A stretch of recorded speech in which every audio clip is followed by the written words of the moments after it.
Salut, bienvenue à toi sur la chaîne YouTube Petit Copo pour la découverte, la sortie de la nouvelle River Pro 2. La toute première batterie EcoFlow que j'ai achetée pour mon premier van, c'était une River Pro, donc la première, et j'en étais très satisfait et depuis j'ai fait pas mal de vidéos pour EcoFlow, tu peux aller voir sur ma chaîne si tu veux voir d'autres tests. Il y a plusieurs River, donc celle-là c'est la Pro, c'est la plus haute gamme des River, t'en as des mini, t'en as des normales. Rapport puissance-prix, je pense que c'est la plus intéressante et le minimum à acheter, la River Pro. Donc celle-là c'est la River Pro 2, on va la voir ensemble. Moi, ça fait un petit moment que j'ai reçu le modèle de test, comme tu peux le voir sur les images. Je suis déjà parti en road trip avec en Espagne. C'était vraiment très très cool. C'est un très bon allié pour toi, que tu sois campeur, van lifer, chasseur, pêcheur. C'est une énergie que tu peux emmener partout avec toi et c'est le modèle assez compact et surtout au niveau du prix, c'est un prix qui est quand même moins fou que la Delta et tous les autres modèles que j'ai pu tester. Pour voir ce qu'elle a dans le ventre et pour la tester un petit peu, je me suis dit que le mieux c'était de la comparer avec cette batterie-là, qui est son concurrent direct sur le marché, même gamme de prix, quasiment les mêmes caractéristiques, et une marque un petit peu connue. Donc je vous propose qu'on fasse un petit battle entre les deux, je vous détaille les caractéristiques et on va voir qui peut remporter ce match. Premier domaine, on va comparer le design et le packaging et la sensation de qualité du produit. C'est parti, on les ouvre toutes les deux.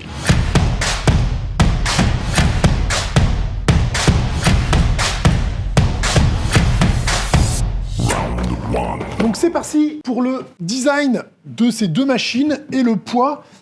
Ici, j'ai emmené une balance. Ils annoncent 7,5 kg, je crois.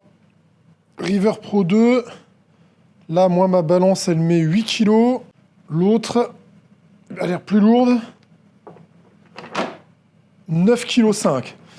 Donc déjà, pour la presque même capacité, là, c'est 776 Wh annoncé. Et ici, 716 watts. Donc, quasiment la même chose. Celle-ci fait déjà 1,5 kg de plus. Au niveau design, je vais te dire tout de suite ce que j'en pense. Au niveau des plastiques et de l'assemblage. Après, on va allumer l'écran pour voir ce que ça donne. Le bruit, tu vois. Là, on dirait qu'on est un petit peu plus sur un bruit de plastique. Ça fait moins compact.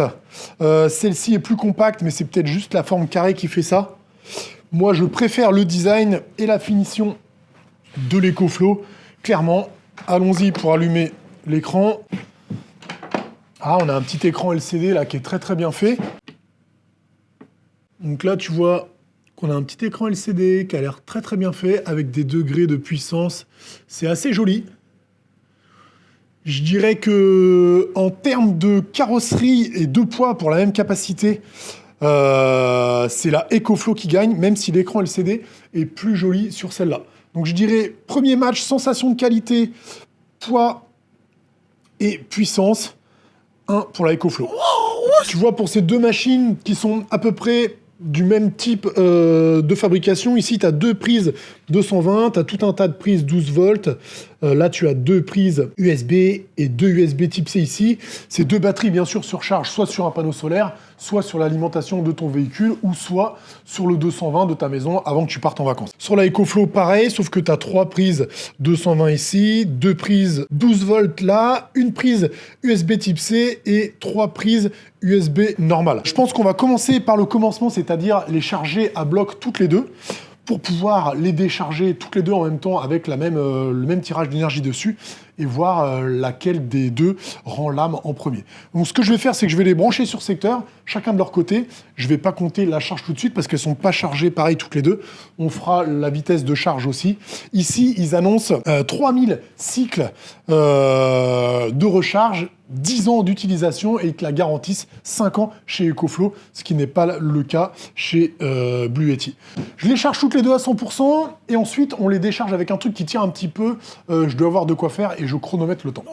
Dans le packaging, dans les cartons de ces deux machines, tu as pas grand chose, c'est-à-dire le strict nécessaire. Pour la EcoFlow, tu as une prise 220 que tu vas brancher directement sur ta batterie pour aller la recharger.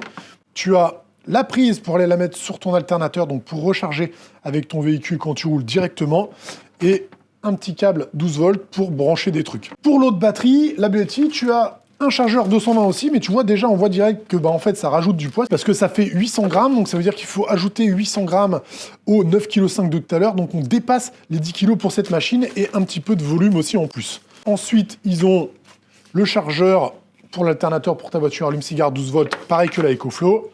Ça va avec ça. Et par contre, ils ont rajouté le petit câble solaire. Ces deux machines peuvent se charger avec un panneau solaire. C'est en option pour les deux. Si tu as un panneau solaire, en général, il est livré avec. Là, ici, chez Blue Yeti, il est livré avec. Donc, c'est parti pour les deux. Elles sont en charge. Elles ventilent toutes les deux.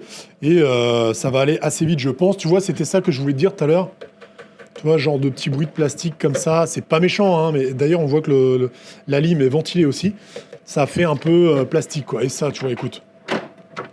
Voilà, c'est tout. C'est pas bien méchant, mais sensation quali, c'est gagné pour EcoFlow. Je les charge et je te reprends.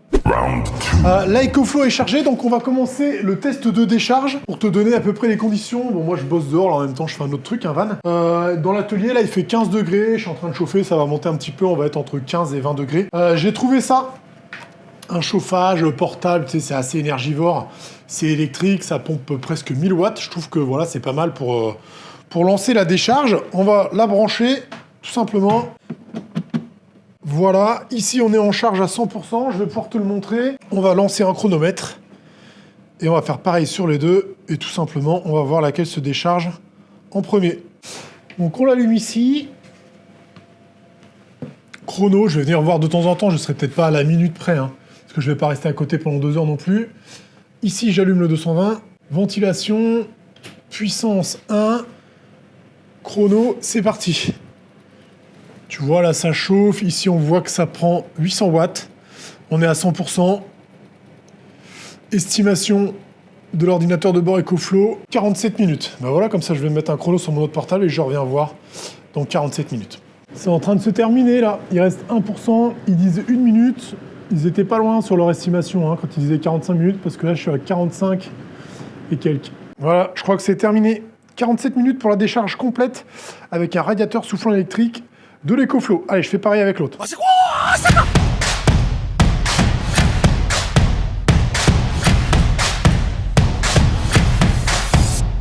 Donc c'est parti pour la deuxième batterie. Tu vois que elle note qu'elle dépense 944 watts.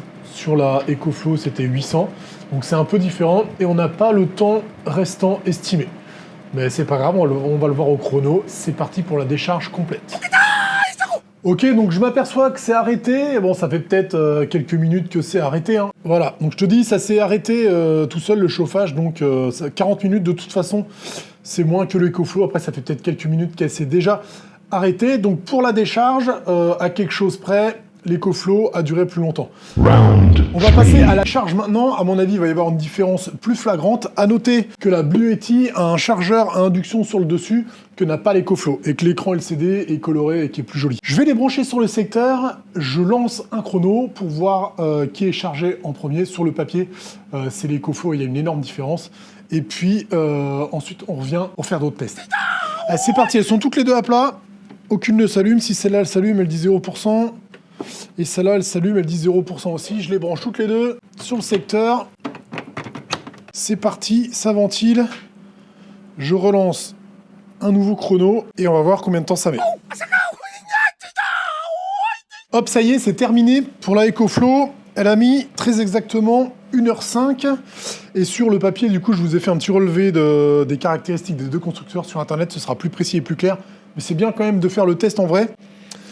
Et eux, ils disent que c'est 70 minutes. 75 minutes, ça a mis. C'est correct. Pour ce qui est de la Blue Yeti, qui n'a pas démarré tout de suite, en fait, parce qu'elle devait être encore chaude du vidage. Donc c'est un peu faussé, elle a mis quelques minutes à démarrer. Mais clairement, au niveau du temps, pour la Blue Yeti, c'est marqué 200 watts d'entrée et charge entre 4 et 5 heures. Donc ça n'a absolument rien à voir. Alors que la EcoFlow, elle rentrait 940 watts et elle a mis, moi, 75 minutes à se charger. Ça va être compliqué pour se battre sur ce niveau-là. Je vais quand même continuer de la charger et mesurer le temps. Et puis, je vais finir ça à l'intérieur. Tout à l'heure, je t'ai parlé des garanties. Donc, c'est 50 garanties chez EcoFlow et 50 garanties aussi chez Blue Yeti. Donc, jusque-là, pour les deux, c'est équivalent. Cycle annoncé par les constructeurs. Ici, ils disent 3000 cycles et ici, 2500 cycles. à quelque chose près, on n'est pas loin de la vérité non plus. Je te garde quelques chiffres pour la fin et surtout le dernier test final, tu vas voir. En attendant, je continue de la charger et je te prends après en disant à peu près combien de temps ça a mis. C'est quoi ça?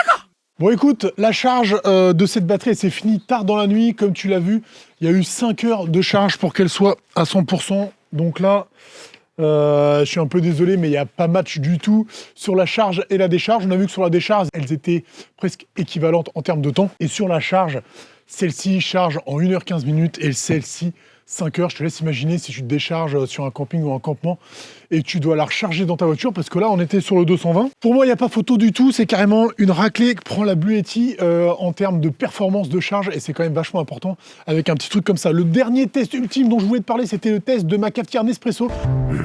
Malheureusement, aucune de ces deux machines, elles gagnent toutes les deux 0 points. On a réussi à démarrer cette cafetière qui fait presque 2000 watts.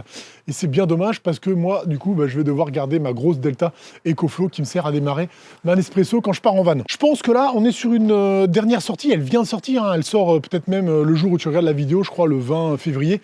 Alors que celle-ci, on est peut-être sur un modèle plus ancien, ce qui donne la différence entre ces deux machines. Clairement, il n'y a pas photo, que ce soit au niveau du poids. On peut lui donner sur le design son écran et la petite charge à induction. Sinon, tout le reste est remporté par la EcoFlow assez largement. Je te conseille, si tu t'achètes une petite batterie comme ça, c'est d'acheter aussi, si tu as les moyens, bien sûr, un panneau solaire. Parce que ça va très très bien avec, c'est très complémentaire. Et si tu pars un peu en road trip, eh ben, ça va se charger avec. Tu vois, ici, j'en ai un, c'est celui d'EcoFlow. C'est le 160 watts, celui-là. Je l'ai testé, je suis parti avec en Espagne, ça marche très très bien. Tu peux le foutre un peu partout. Tu vois, tu as juste à le brancher derrière ta batterie et ça va recharger ta petite batterie nomade. Dernière info, je les ai laissés une bonne dizaine de jours dans la remise pour voir s'il y avait eu une décharge sur les batteries et aucune des deux n'a perdu de l'énergie, donc ça c'est assez positif. Je vous rappelle qu'elles sont toutes les deux exactement au même prix. Après, de temps en temps, tu as une petite ristourne de 50 € chez l'un ou chez l'autre. Quoi qu'il en soit, je vous mets quand même le lien de celle-ci sur Amazon si tu veux aller voir les caractéristiques par toi-même. Je te mets le lien de celle-ci directement chez fabricant, chez EcoFlow. Et tu as un petit code permanent que je te mets dans la description. C'est un code Petit Copeau qui va te permettre d'avoir 5% de réduction sur cette machine si tu veux l'acheter. Moi, je vous laisse. Je suis déjà en train de refaire un van, comme tu vois ici derrière, qui va être bientôt prêt pour partir aussi le tester en Espagne. Je vous fais une grosse bise. J'espère que ça vous a plu. Si vous aimez EcoFlow, vous pouvez rester branché et même vous abonner. Il y a 2 grosses nouveautés qui arrivent cette année. Et normalement, je devrais les recevoir et pouvoir vous les présenter. N'hésitez pas à laisser un commentaire. Je vous dis à plus. Ciao. Bye.